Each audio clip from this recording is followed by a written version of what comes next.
Hey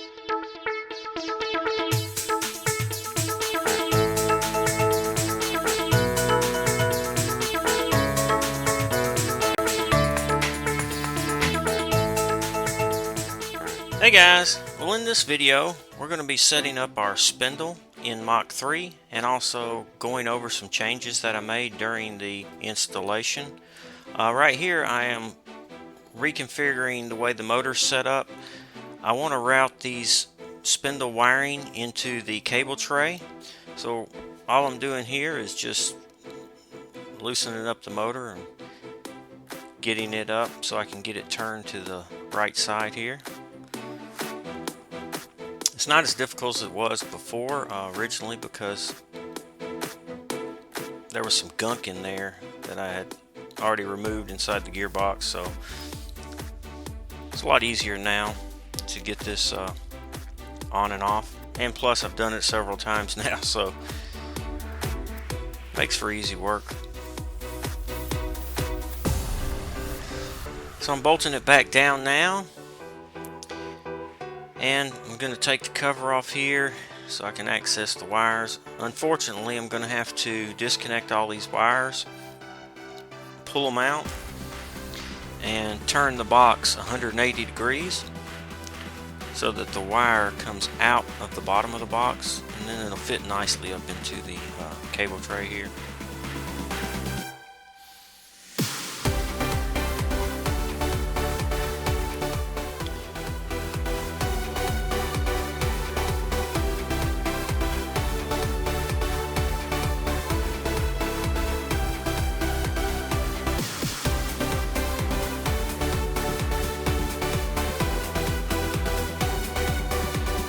Alright, now I've got the wire out, so I just need to fish it through the cable tray here and bring it out.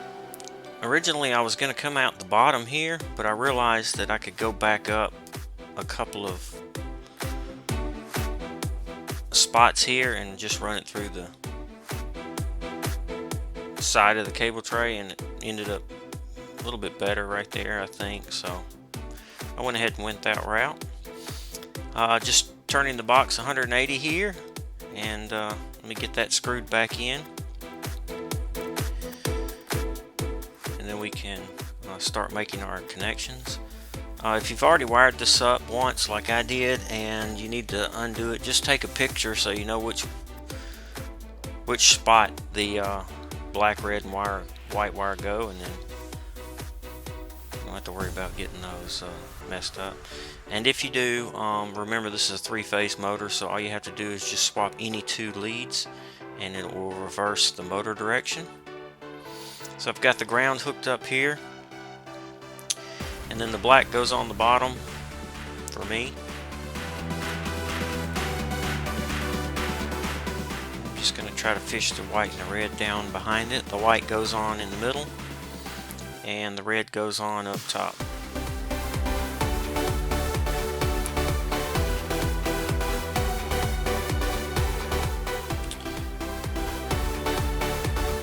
Just get the wire connector here, get the cover on, and we're all set.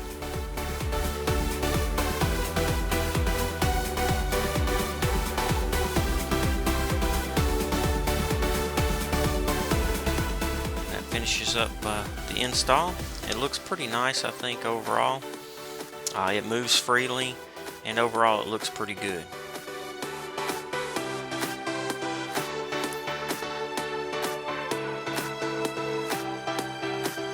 So now that we have everything working, let's talk about some spindle setups. Hey guys, well in this video I want to talk about setting up the VFD and setting up the spindle in Mach 3. There have been a couple of wiring changes on the VFD and the C11-gs.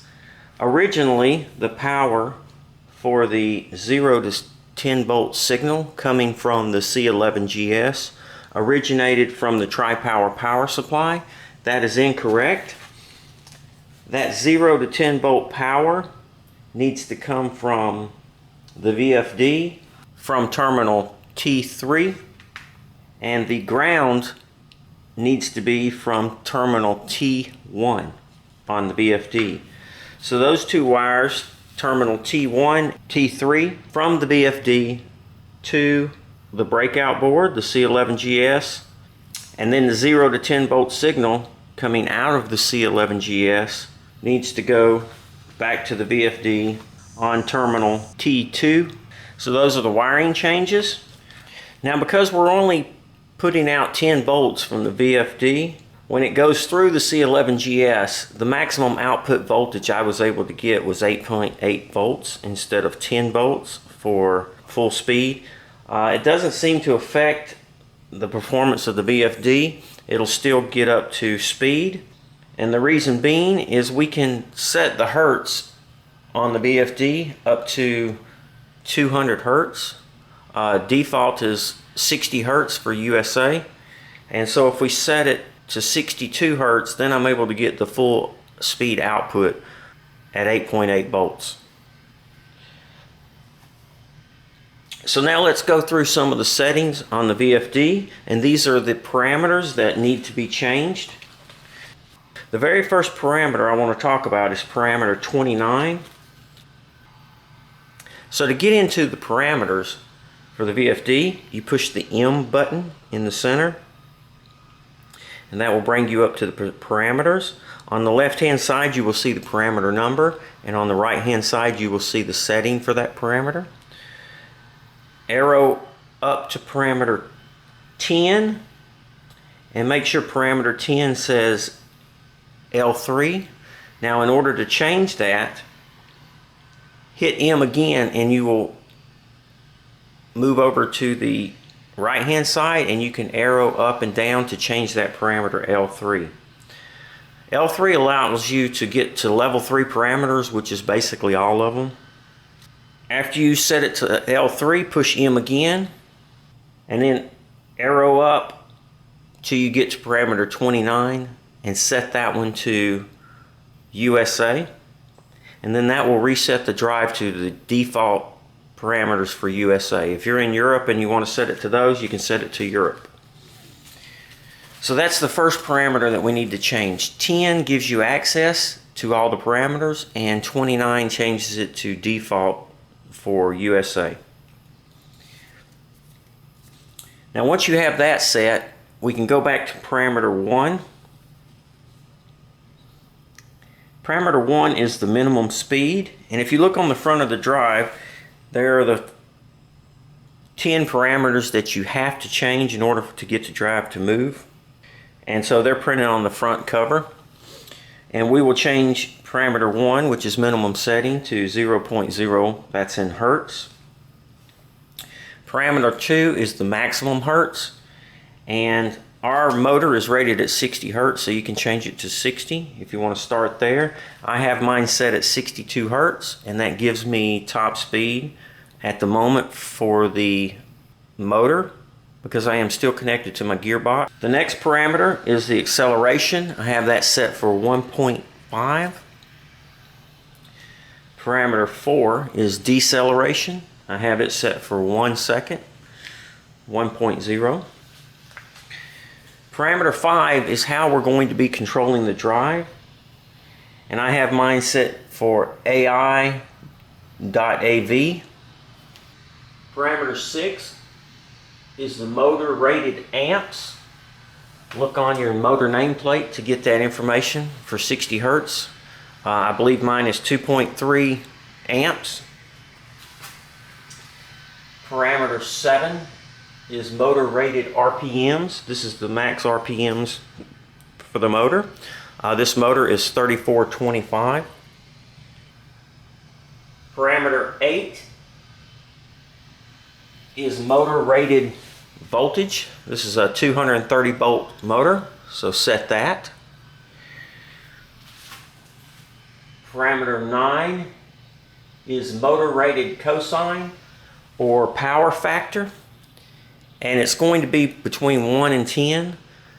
This particular motor is 8.8, so I have mine set at 0.8.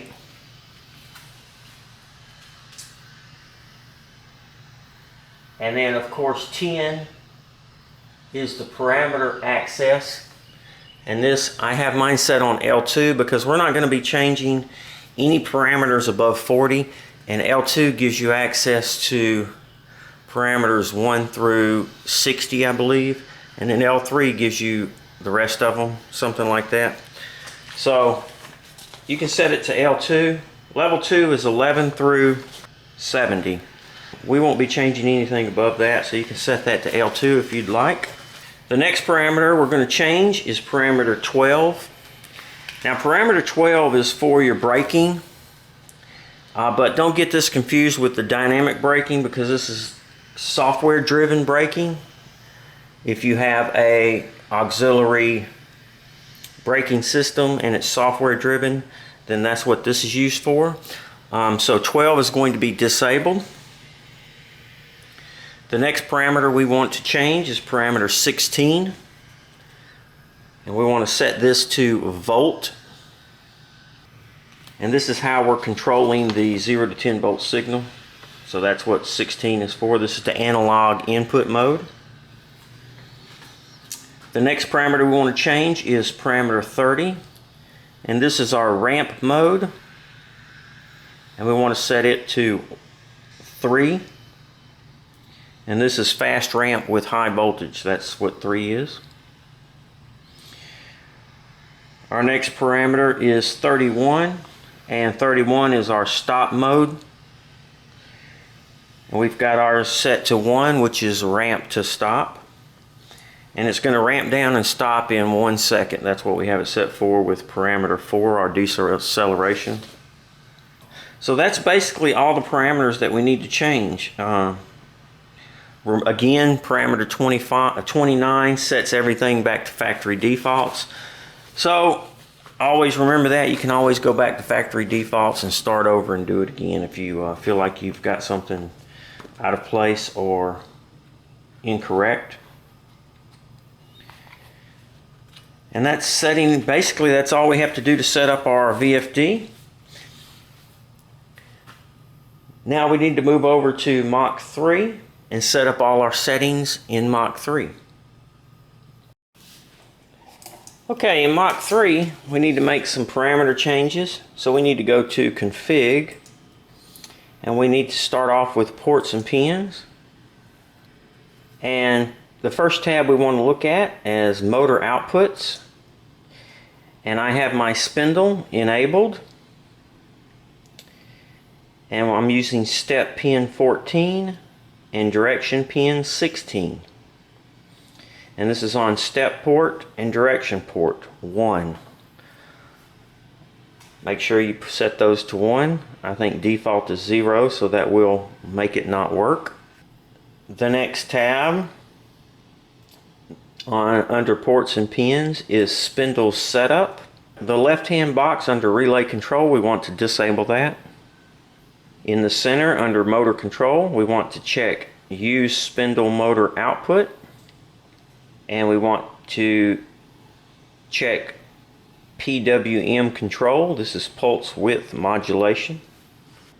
The PWM base frequency, if you play around with this, you can kind of adjust the top speed that you're going to get with the drive. I found that 20 gives me the maximum RPM, so I have mine set to 20. You can play around with this if you want. The minimum pulse width modulation, I've got mine set at 5%. 5% is 171 RPM, so I don't think I'm going to be running mine much below that, so I have it set for 5%. The next tab is that we want to look in is not under ports and pins, so make sure you hit apply when you exit. Next we want to go to config spindle pulleys. That's third from the bottom, and this is where we set up our spindle pulleys. Now at the moment I'm just running straight through the gearbox, so I only have one speed. The minimum speed, I have mine set at 300 at the moment and 3425 for the max speed.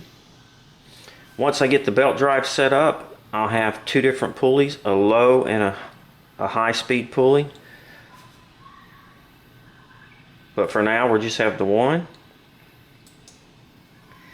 And that's basically all the parameters that you need to set up for the spindle to get it running. Now, motor tuning, if you go to motor tuning, there is a spindle. I have tried setting different settings for this whole spindle setup, and it didn't seem to affect the drive whatsoever. So I don't think Mach3 is using any of this information for the VFD, because we have it set up for pulse width modulation instead of step and direction. If we had it set up for step and direction, I believe that it would use this information, but we don't, so I don't think it's using any of this. So really, you don't need to set any of that, but if you want to, you can set it to the way I have mine set. And that's pretty much it for setting up Mach3. So now let's take a look at it working. Okay, upon initial power up, you're going to get RD, which means ready, and then it's going to say 0.0. And then when you turn the spindle on, let me turn it on. It's going to say FR, which is the frequency, and what frequency we're running at, 28.8.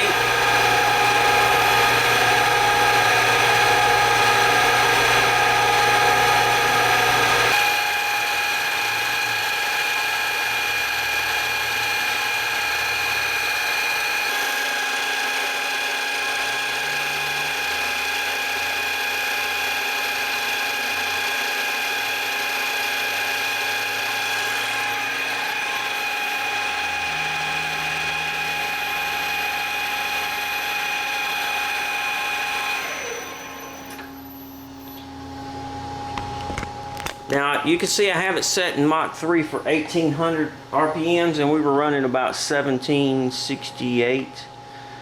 So I'm pretty happy with that. I want to thank Chad. Chad sent me this little tachometer so I could set all this up and try to help get it figured out. It was quite unexpected. Chad, I appreciate that. And I compared this with my G0602 because I didn't think it was accurate, but it was dead on what the tachometer for the G0602 said, and what this said was dead on. So I guess it's good. I've got a pencil in here so you can kind of see it working here, and it's a little loud because we're going through the gearbox. I apologize for that. Once I get the belt drive and all worked out, hopefully it'll quiet down. But you can see we're running at about 1768, somewhere around in there, 1766. So I'm pretty happy with that. If I bump it up to 3425 max speed,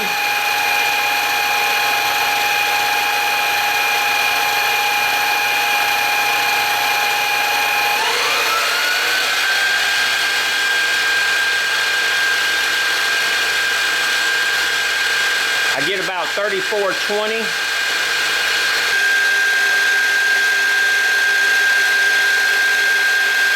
3416, that's good. And I'm at about 55.6 hertz.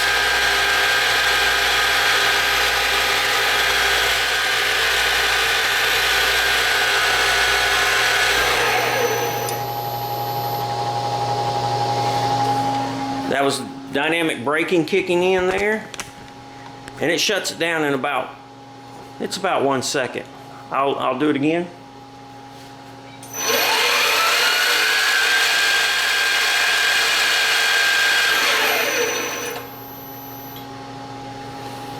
So it's working pretty good. That's pretty much all you need to know for the spindle settings. I'm sure there's going to be questions and suggestions. So please feel free to comment. Thanks for watching the video. Please subscribe to the YouTube channel. Thumbs up if you like the video. And most importantly, be safe.